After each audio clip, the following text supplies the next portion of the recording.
गुरुर्ब्रह्मा गुरुर्विष्णु गुरुर्देवो महेश्वरा गुरु साक्षात् परब्रह्म तस्मै श्री गुरवे नमः।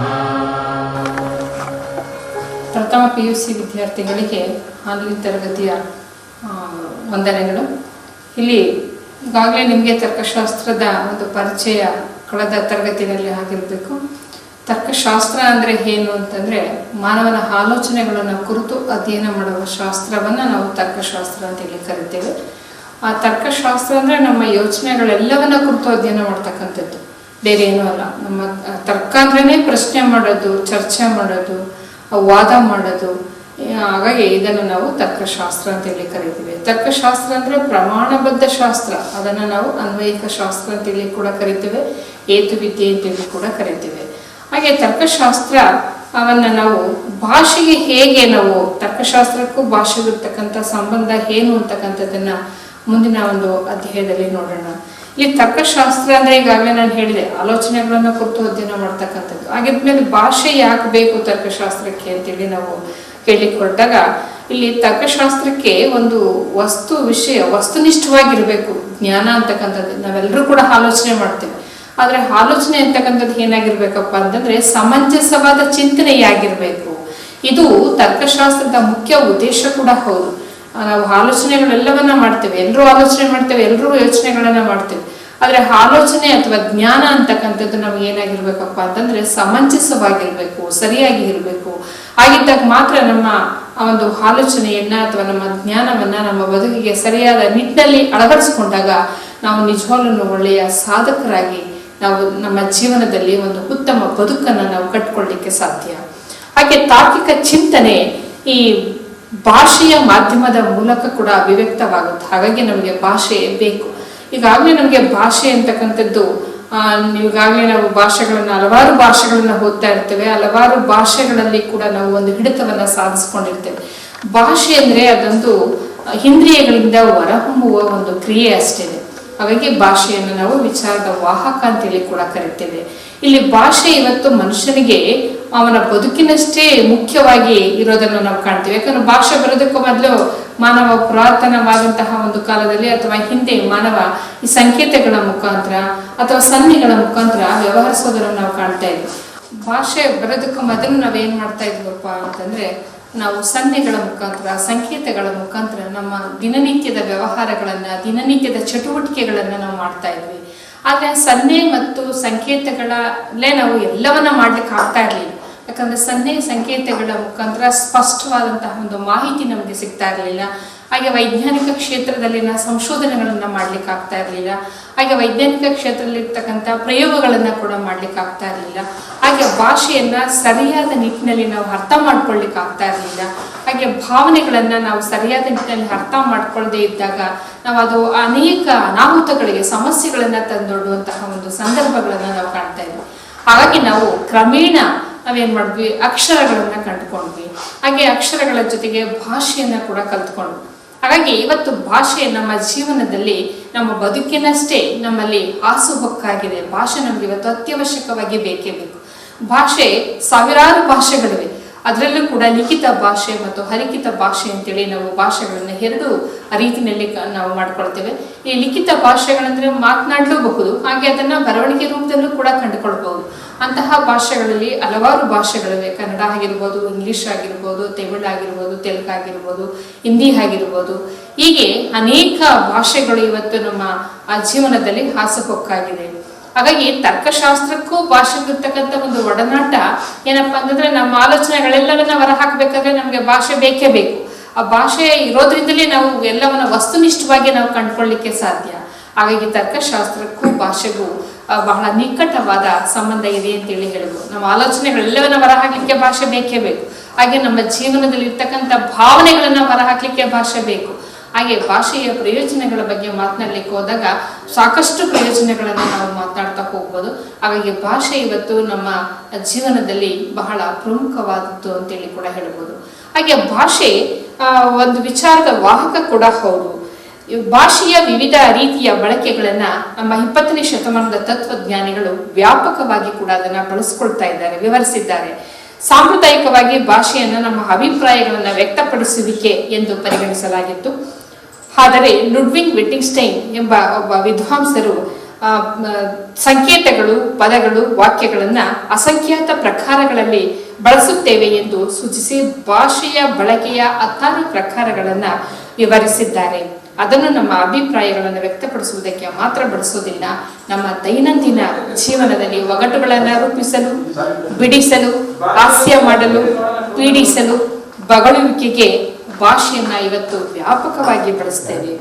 ಉಪಕಲ್ಪನೆಗಳನ್ನ ಪರೀಕ್ಷಿಸಲು, ಪ್ರಾಯೋಗಿಕ ಫಲಿತಾಂಶದ ಪ್ರಕಟಣೆಗೆ, ಚಿತ್ರಗಳ ವಿವರಣೆಗೆ, ಪದ್ಯಗಳನ್ನು ರಚಿಸಲು, ಕಥೆಗಳನ್ನು ಹೇಳಲು, ನಾಟಕ ಅಭಿನಯ ಮಾಡಲು, ಹಾಡಲು, ವಿವಿಧ ವಿಜ್ಞಾನ ಕ್ಷೇತ್ರಗಳಲ್ಲಿನ ಸಮಸ್ಯೆಗಳನ್ನು ಬಿಡಿಸಲು, ಹೀಗೆ 16 ಪ್ರಕಾರಗಳಲ್ಲಿ ಭಾಷೆಯನ್ನು ನಾವು ಇವತ್ತು ಹೆಚ್ಚಾಗಿ ಬಳಸ್ಕೊಳ್ತೇವೆ. ಹಾಗಾಗಿ ಭಾಷೆ ಇಲ್ಲದೆ ಇವತ್ತು ನಾವು ಬದುಕಲಿಕ್ಕೆ ಸಾಧ್ಯ ಆಗೋದಿಲ್ಲ.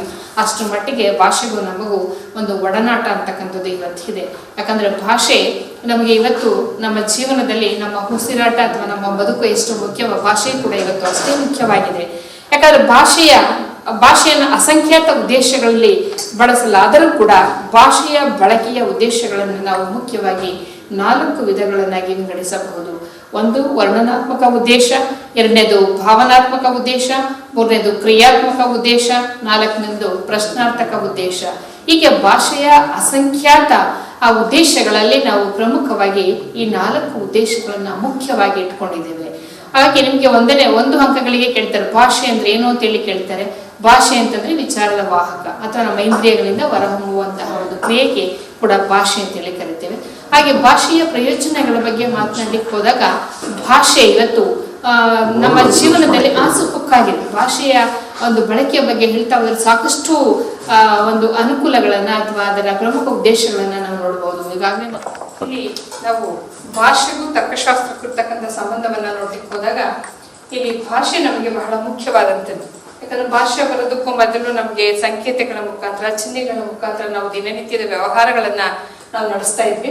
ಆದ್ರೆ ಭಾಷೆಯಿಂದ ಎಲ್ಲವನ್ನ ಸ್ಪಷ್ಟವಾಗಿ ನಾವು ಮಾಡ್ಲಿಕ್ಕೆ ಆಗ್ತಾ ಇರ್ಲಿಲ್ಲ.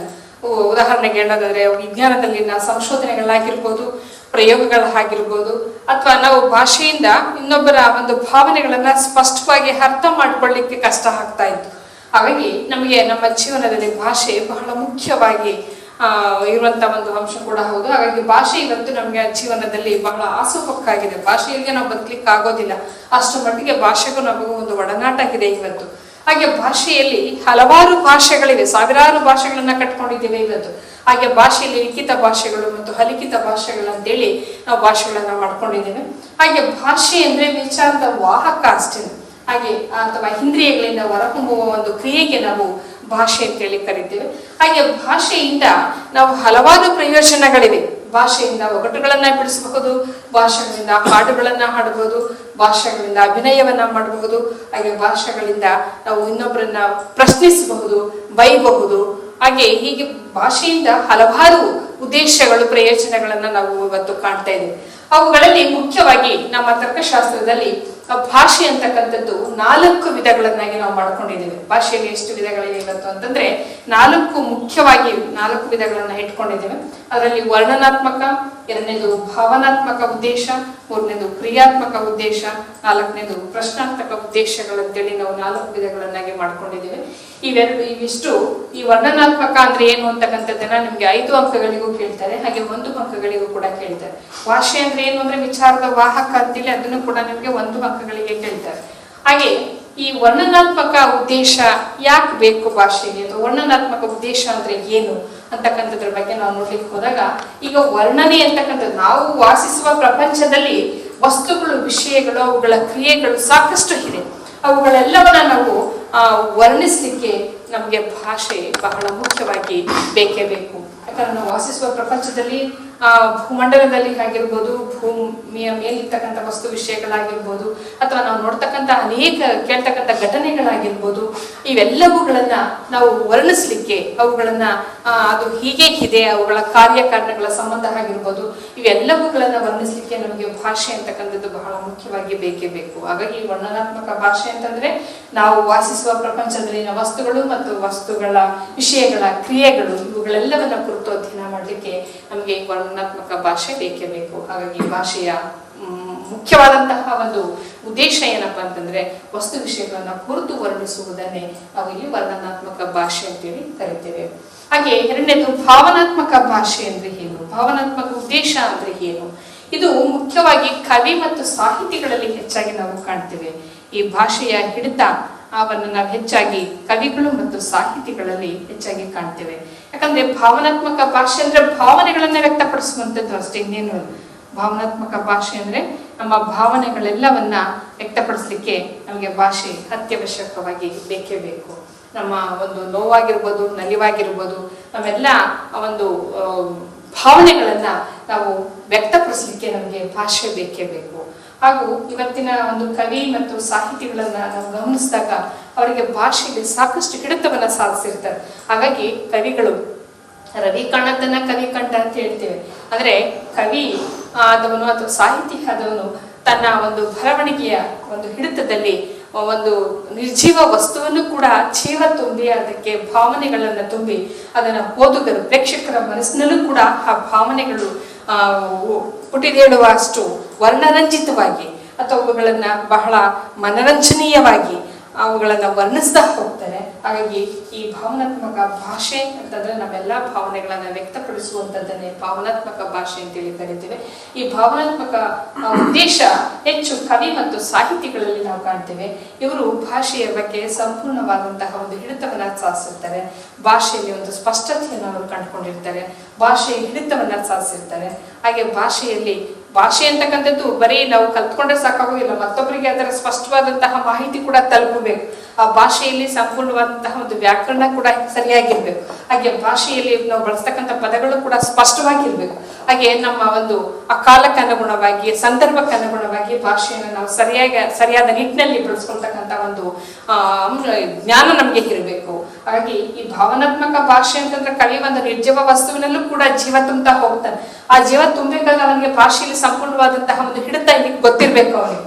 ಆಗಿದ್ದಾಗ ಮಾತ್ರ ನಮ್ಮ ಪ್ರೇಕ್ಷಕರಲ್ಲೂ ಕೂಡ ಅವ್ರು ಬರೀತಕ್ಕಂಥ ಕಥೆ ಆಗಿರ್ಬೋದು, ಕಾದಂಬರಿಗಳಾಗಿರ್ಬೋದು, ಕವನಗಳಾಗಿರ್ಬೋದು, ಸಾಹಿತ್ಯ ಆಗಿರ್ಬೋದು, ಇವೆಲ್ಲವನ್ನ ಕೂಡ ನಾವು ಕೂಡ ಓದಿದಾಗ ನಾವು ಕೂಡ ಅದರಲ್ಲಿ ಸಂಪೂರ್ಣವಾದಂತಹ ಒಂದು ಲೀನ ಅಥವಾ ಐಕ್ಯ ಆಗುವ ಒಂದು ಅಂಶವನ್ನ ನಾವೆಲ್ಲ ಕಾಣ್ಬೇಕಾದ್ರೆ ಆ ಕವಿ ಆ ಭಾಷೆಯ ಹಿಡಿತ, ಆ ಭಾಷೆಯಲ್ಲಿ ಬಳಸ್ತಕ್ಕಂಥ ಪದಗಳಾಗಿರ್ಬೋದು, ಭಾಷೆಯಲ್ಲಿ ಬಳಸ್ತಕ್ಕಂಥ ಒಂದು ವರ್ಣನೆಯ ಅಂಶಗಳಾಗಿರ್ಬೋದು, ಇವೆಲ್ಲವೂ ಕೂಡ ಆ ಭಾಷೆಯ ಹಿಡಿತವನ್ನ ಸಾಧಿಸಿದಾಗ ಮಾತ್ರ ಸಾಧ್ಯ ಆಗುವಂಥದ್ದು. ಹಾಗಾಗಿ ಭಾಷೆ ಬರೀ ಕಲ್ತ್ಕೊಂಡ್ರೆ ಸಾಕಾಗೋದಿಲ್ಲ. ಭಾಷೆಯಲ್ಲಿ ನಮಗೆ ಏನಿರ್ಬೇಕು, ಒಂದು ಸರಿಯಾದಂತಹ ವ್ಯಾಕರಣಬದ್ಧವಾದಂತಹ ಭಾಷೆಯನ್ನ ಕೂಡ ಇವತ್ತು ನಾವು ಮಾತನಾಡಬೇಕು. ಯಾಕಂದ್ರೆ ಯಾವ ಕಾಲಕ್ಕೆ ಹೇಗೆ ಅನುಗುಣವಾಗಿ ಭಾಷೆಯನ್ನ ಮಾತನಾಡಬೇಕು ಅಂತಕ್ಕಂಥ ಒಂದು ಪರಿಜ್ಞಾನ ಕೂಡ ಇರಬೇಕು.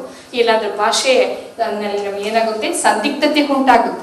ಹಾಗೆ ಭಾಷೆಯ ಒಂದು ಅರ್ಥ ಆಗದೆ ಇದ್ದಾಗ ನಮ್ಗೆ ಏನಾಗುತ್ತೆ, ಒಂದು ಸಮಸ್ಯೆ ತಲೆದೋರುವಂಥದ್ದನ್ನ ಕಾಣ್ತೇವೆ. ಹಾಗಾಗಿ ಭಾಷೆಯಲ್ಲಿ ಒಂದು ಸರಿಯಾದ ನಿಟ್ಟಿನಲ್ಲಿ ನಾವು ಭಾಷೆಯನ್ನ ಅರ್ಥ ಮಾಡ್ಕೊಳ್ಬೇಕು. ಇಲ್ಲದೆ ಇದ್ದಾಗ ಸಂದಿಗ್ಧತೆ, ಸಮಸ್ಯೆಗಳು, ಅನೇಕ ಅನಾಹುತಗಳಿಗೆ ಕೂಡ ಕಾರಣ ಆಗುವಂತಹ ಸಂದರ್ಭಗಳನ್ನ ನಾವು ಕಾಣ್ತೇವೆ. ಹಾಗಾಗಿ ಭಾಷೆಯಲ್ಲಿ ನಾವು ಸರಿಯಾದಂತಹ ಒಂದು ವ್ಯಾಕರಣವನ್ನ, ವಾಕ್ಯಗಳನ್ನ, ಕಾಲಕ್ಕೆ ಅನುಗುಣವಾಗಿ ಭಾಷೆಯನ್ನ ಕೂಡ ನಾವು ಬಳಸ್ಕೊಳ್ತಾ ಹೋಗ್ಬೇಕು. ಇದು ಭಾಷೆಯ ಎರಡನೆಯ ಒಂದು ಉದ್ದೇಶ ಕೂಡ ಹೌದು. ಮೊದಲನೇದು ವರ್ಣನಾತ್ಮಕ ಉದ್ದೇಶ, ಎರಡನೇದು ಭಾವನಾತ್ಮಕ ಉದ್ದೇಶ. ವರ್ಣನಾತ್ಮಕ ಅಂತಂದ್ರೆ ನಾವು ವಾಸಿಸುವ ಪ್ರಪಂಚದಲ್ಲಿನ ವಸ್ತುಗಳು ಮತ್ತು ವಿಷಯಗಳನ್ನ ಕುರಿತು, ಅವುಗಳ ಕ್ರಿಯೆಗಳನ್ನ ಕುರಿತು ವರ್ಣಿಸ್ತಾ ಹೋಗುವಂತದ್ದನ್ನೇ ನಾವು ವರ್ಣನಾತ್ಮಕ ಭಾಷೆ ಅಂತೇಳಿ ಕರಿತೇವೆ. ಭಾವನಾತ್ಮಕ ಉದ್ದೇಶ ಅಂತಂದ್ರೆ ನಮ್ಮ ಭಾವನೆಗಳೆಲ್ಲವನ್ನ ವ್ಯಕ್ತಪಡಿಸುವಂಥದ್ದು. ಅದು ನೋವಾಗಿರ್ಬೋದು, ನಲಿವಾಗಿರ್ಬೋದು, ಅವುಗಳನ್ನ ಕುರಿತು ನಾವು ಭಾಷೆಯ ಮುಖಾಂತರ ಅಥವಾ ಇಂದ್ರಿಯಗಳ ಮುಖಾಂತರ ಹೊರಹಾಕುವಂಥದ್ದನ್ನು ನಾವಿಲ್ಲಿ ಭಾವನಾತ್ಮಕ ಭಾಷೆ ಅಂತೇಳಿ ಕರಿತೇವೆ. ಇದು ಹೆಚ್ಚಾಗಿ ಕವಿ ಮತ್ತು ಸಾಹಿತಿಗಳಲ್ಲಿ ನಾವು ಕಾಣ್ತೇವೆ. ಯಾಕಂದ್ರೆ ಅವರು ಆ ಭಾವನೆಗಳನ್ನ ಬಹಳ ವರ್ಣರಂಜಿತವಾಗಿ, ಮನೋಹರವಾಗಿ, ಅವುಗಳನ್ನ ಬಹಳ ಅದ್ಭುತವಾಗಿ, ಅವರು ರಮಣೀಯವಾಗಿ ವರ್ಣಿಸ್ತಾ ಹೋಗೋದಕ್ಕೆ ಭಾಷೆ ಅವರಿಗೆ ಬೇಕೇ ಬೇಕು. ಭಾಷೆ ಹಿಡಿತವನ್ನ ಕೂಡ ಅವರು ಸಾಧಿಸಿರ್ತಾರೆ. ನೆಕ್ಸ್ಟ್, ಕ್ರಿಯಾತ್ಮಕ ಭಾಷೆಯ ಉದ್ದೇಶ ಏನು? ಭಾಷೆಯ ಮತ್ತೊಂದು ಪ್ರಮುಖವಾದ ಉದ್ದೇಶ ಏನಪ್ಪಾ ಅಂತಂದ್ರೆ ಕ್ರಿಯಾತ್ಮಕ ಉದ್ದೇಶವನ್ನು ಕೂಡ ಭಾಷೆ ಹೊಂದಿದೆ. ಈಗ ಕ್ರಿಯಾತ್ಮಕ ಉದ್ದೇಶ ಅಂತಂದ್ರೇನು? ಈಗ ಮಾನವನನ್ನ ಸಂಪೂರ್ಣವಾಗಿ ಕ್ರಿಯೋತ್ತೇಜಕ ಚಟುವಟಿಕೆಗಳಲ್ಲಿ ತೊಡಗಿಸಿಕೊಳ್ಳುವುದಕ್ಕೆ ಭಾಷೆ ಬೇಕೇ ಬೇಕು. ಕ್ರಿಯಾತ್ಮಕ ಉದ್ದೇಶ ಅಂತಂದ್ರೇನು? ಮಾನವನನ್ನ ಕ್ರಿಯೋತ್ತೇಜಕ ಚಟುವಟಿಕೆಗಳಲ್ಲಿ ತೊಡಗಿಕೊಳ್ಳಲಿಕ್ಕೂ ಕೂಡ ಭಾಷೆ ಅತ್ಯವಶ್ಯಕವಾಗಿ ಬೇಕೇ ಬೇಕು. ಯಾಕಂದ್ರೆ ಮಾನವನನ್ನ ಅವನದೇ ಆದಂತಹ ಧರ್ಮ, ದೇವರು ಅಥವಾ ಅವನದೇ ಆದಂತಹ ಧರ್ಮೋಪದೇಶಗಳನ್ನ ಹೇಳೋದ್ರ ಮುಖಾಂತರ ಅವನನ್ನ ಸಂಪೂರ್ಣವಾಗಿ ಮಾರ್ಪಡಿಸುವ ಅಥವಾ ಬದಲಾಯಿಸುವಂತಹ ಶಕ್ತಿ ಭಾಷೆಗೆ ಇದೆ. ಯಾಕಂದ್ರೆ ಭಾಷೆ ಒಬ್ಬ ಮಾನವನನ್ನ ಒಬ್ಬ ಒಳ್ಳೆಯ ವ್ಯಕ್ತಿಯನ್ನಾಗಿ ಮಾರ್ಪಡಿಸುವಂತಹ ಒಂದು ಶಕ್ತಿ ಭಾಷೆಗಿದೆ. ಹಾಗೆ ಅವನ ಧರ್ಮೋಪದೇಶಗಳನ್ನ ಕೊಡೋದ್ರ ಮುಖಾಂತರ ಒಬ್ಬ ಕೆಟ್ಟ ನಡತೆ ಇರ್ತಕ್ಕಂಥ ಒಬ್ಬ ಮಾನವನನ್ನ ಸಂಪೂರ್ಣವಾಗಿ ಒಳ್ಳೆಯ ಮನುಷ್ಯನನ್ನಾಗಿ ತಗೊಂಡು ಹೋಗುವಂತಹ ಒಂದು ಶಕ್ತಿ ಭಾಷೆಗಿರೋದ್ರಿಂದ ಭಾಷೆಯ ಒಂದು ಪ್ರಮುಖ ಉದ್ದೇಶ ಕೂಡ ಹೌದು. ಯಾವುದು? ಕ್ರಿಯಾತ್ಮಕ ಉದ್ದೇಶ ಅಂದ್ರೆ ಮಾನವನನ್ನ ಕ್ರಿಯೋತ್ತೇಜಕ ಚಟುವಟಿಕೆಗಳಲ್ಲಿ ತೊಡಗಿಕೊಳ್ಳುವಂತೆ ಹಾಗೂ ಮಾನವನ ನಡತೆಯನ್ನ ಸಂಪೂರ್ಣವಾಗಿ ಬದಲಾಯಿಸಿ ಒಬ್ಬ ಒಳ್ಳೆಯ ವ್ಯಕ್ತಿಯನ್ನಾಗಿ ಸಂಪೂರ್ಣವಾಗಿ ಮಾರ್ಪಡಿಸುವ ಶಕ್ತಿ ಭಾಷೆಗಿದೆ. ಹಾಗಾಗಿ ಭಾಷೆಯ ಕ್ರಿಯೋತ್ತೇಜಕ ಒಂದು ಉದ್ದೇಶ ಬಹಳ ಮುಖ್ಯವಾದಂಥದ್ದು ಅಂತೇಳಿ ಕೂಡ ಹೇಳ್ಬೋದು. ಹಾಗೆ ಒಬ್ಬ ಮಾನವನ ಸಂಪೂರ್ಣವಾಗಿ ಬದಲಾಯಿಸುವಂತಹ ಒಂದು ಶಕ್ತಿ ಕೂಡ ಭಾಷೆಗೆ ಇದೆ. ಹಾಗಾಗಿ ಭಾಷೆಯ ಒಂದು ಕ್ರಿಯೋತ್ತೇಜಕ ಚಟುವಟಿಕೆಗಳಲ್ಲಿ ಮಾನವನನ್ನ ನಾವು ಸಂಪೂರ್ಣವಾಗಿ ಬದಲಾಯಿಸಬಹುದು. ಇದು ಭಾಷೆಯ ಮತ್ತೊಂದು ಪ್ರಮುಖ ಉದ್ದೇಶ ಕೂಡ ಹೌದು. ಹಾಗೆ 4ನೇದು ಪ್ರಶ್ನಾರ್ಥಕ ಉದ್ದೇಶ. ಇಲ್ಲಿ ಪ್ರಶ್ನಾರ್ಥಕ ಉದ್ದೇಶ ಏನಂತಂದ್ರೆ ಪ್ರಶ್ನೆಗಳನ್ನ ಹಾಕೋದ್ರ ಮುಖಾಂತರ ಭಾಷೆ ನಮ್ಗೆ ಈ ಗೊತ್ತಿಲ್ಲದೆ ಇರ್ತಕ್ಕಂಥ ಒಂದು ವಿಷಯಗಳನ್ನ ಕೂಡ ನಾವು ಸಂಪೂರ್ಣವಾಗಿ ಅರ್ಥ ಮಾಡ್ಕೊಳ್ಳಿಕ್ಕೂ ಕೂಡ ಭಾಷೆ ಬೇಕೇ ಬೇಕು. ಈಗ ಎಲ್ಲವನ್ನ ನಾವು ತಿಳ್ಕೊಳ್ಳಿಕ್ ಆಗೋದಿಲ್ಲ. ನಾವು ಜೀವನದ ಉದ್ದಕ್ಕೂ ತಿಳ್ಕೊಳ್ತಾ ಹೋಗ್ತಾ ಇರ್ತೇವೆ. ಅಂತಹ ಸಂದರ್ಭಗಳಲ್ಲಿ ಕೆಲವೊಂದು ವಿಷಯಗಳು ನಮಗೆ ಗೊತ್ತಿರೋದಿಲ್ಲ. ಅಂತಹ ಗೊತ್ತಿಲ್ಲದೆ ಇರ್ತಕ್ಕಂಥ ವಿಷಯಗಳನ್ನು ಕೂಡ ನಾವು ಪ್ರಶ್ನಿಸುವುದರ ಮುಖಾಂತರ, ಪ್ರಶ್ನೆ ಹಾಕುವುದರ ಮುಖಾಂತರ ಮತ್ತೊಬ್ಬರ ಅಲ್ಲಿರ್ತಕ್ಕಂಥ ಜ್ಞಾನವನ್ನ ಆಗಿರ್ಬೋದು, ಅಥವಾ ಕಾದಂಬರಿಗಳು, ಕಾದಂಬರಿಗಳನ್ನ ಆಗಿರ್ಬೋದು, ಅಥವಾ ಅದಕ್ಕೆ ಸಂಬಂಧಪಟ್ಟಂತಹ ಪುಸ್ತಕಗಳನ್ನ ಆಗಲಿ ಓದೋದ್ರ ಮುಖಾಂತರ ಕೂಡ ನಾವು ವಿಷಯಗಳನ್ನ ಹೆಚ್ಚು ಅರ್ಥ ಮಾಡ್ಕೊಳ್ಳಿಕ್ಕೆ ಸಾಧ್ಯವಾಗುತ್ತೆ. ಅಂತಹ ಒಂದು ಅಂಶವನ್ನು ನಾವಿಲ್ಲಿ ಪ್ರಶ್ನಾರ್ಥಕ ಉದ್ದೇಶ ಅಂತೇಳಿ ಕರಿತೀವಿ. ಪ್ರಶ್ನಾರ್ಥಕ ಉದ್ದೇಶ ಅಂದ್ರೆ ಪ್ರಶ್ನೆಗಳನ್ನ ಹಾಕೋದು ಅಂತೇಳಿ ಅಷ್ಟೇ. ಪ್ರಶ್ನೆಗಳ ಹಾಕೋದ್ರ ಮುಖಾಂತರ, ಪ್ರಶ್ನೆಗಳನ್ನ ಕೇಳೋದ್ರ ಮುಖಾಂತರ ನಾವು ಆ ವಿಷಯಗಳನ್ನ ಮತ್ತಷ್ಟು ಹೆಚ್ಚು ತಿಳ್ಕೊಳ್ಳುವಂತಹ ಒಂದು ಸಂದರ್ಭವನ್ನೇ ನಾವಿಲ್ಲಿ ಪ್ರಶ್ನಾರ್ಥಕ ಉದ್ದೇಶ ಅಂತೇಳಿ ಕರಿತೀವಿ.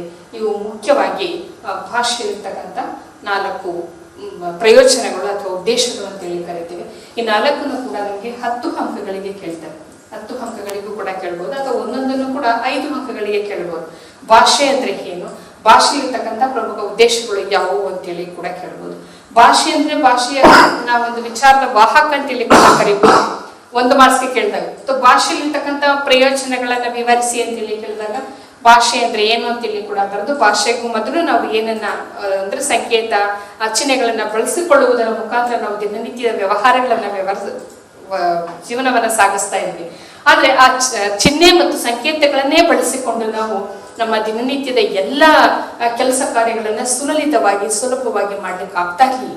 ಅಂತಹ ಸಂದರ್ಭಗಳಲ್ಲಿ ನಾವು ಭಾಷೆಗಳನ್ನ, ಅಕ್ಷರಗಳನ್ನ ಕಲಿತು ಭಾಷೆಯನ್ನ ಇವತ್ತು ಕಲ್ತ್ಕೊಂಡಿದ್ದೇವೆ.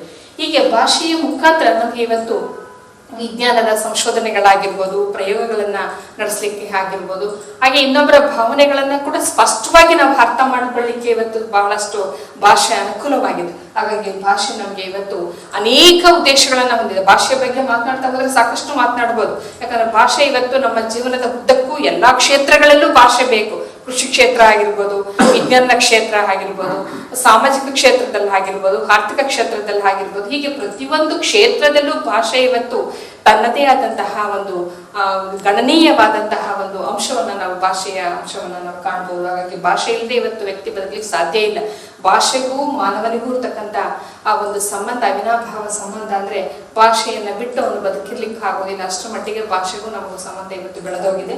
ಹಾಗಾಗಿ ಭಾಷೆ ಇವತ್ತು ಒಂದೊಂದು ರಾಜ್ಯಕ್ಕೂ ಒಂದೊಂದು ಭಾಷೆ ಇದೆ, ಒಂದೊಂದು ಪ್ರಾಂತ್ಯಕ್ಕೂ ಒಂದೊಂದು ಭಾಷೆ ಇದೆ. ಹಾಗೂ ಭಾಷೆ ಸಾವಿರಾರು ಭಾಷೆಗಳಿವೆ ಇವತ್ತು.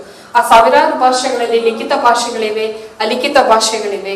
ಹಾಗಾಗಿ ಈ ಲಿಖಿತ ಭಾಷೆಗಳನ್ನ ತಗೊಂಡಾಗ ಇವು ಪ್ರಾಂತ್ಯಾನುಸಾರ ರಾಜ್ಯಕ್ಕೆ, ಕರ್ನಾಟಕದಲ್ಲಿ ತಗೊಂಡಾಗ ಕರ್ನಾಟಕ ಅದು ನಮ್ಮ ರಾಜ್ಯದ ಭಾಷೆ, ಹಾಗೆ ತಮಿಳುನಾಡನ್ನ ತಗೊಂಡಾಗ ತಮಿಳುನಾಡಲ್ಲಿ ತಮಿಳು ಆ ದೇಶದ ಆ ರಾಜ್ಯದ ಭಾಷೆ, ಹಾಗೆ ಆಂಧ್ರವನ್ನ ತಗೊಂಡಾಗ ಆಂಧ್ರದಲ್ಲಿ ತೆಲುಗು ಅವರ ಒಂದು ಮಾತೃಭಾಷೆ. ಹೀಗೆ ಈಗ ಭಾಷೆಗಳನ್ನ ತಗೊಂಡಾಗ ಪ್ರಾಂತ್ಯವಾದ ಭಾಷೆಗಳನ್ನು ಕೂಡ ನಾವು ನೋಡ್ತಾ ಹೋಗ್ತೇವೆ. ಹೀಗಾಗಿ ಭಾಷೆ ಮುಖ್ಯವಾಗಿ 4 ಉದ್ದೇಶಗಳನ್ನು ನಾವು ಇಟ್ಕೊಂಡಿದ್ದೇವೆ.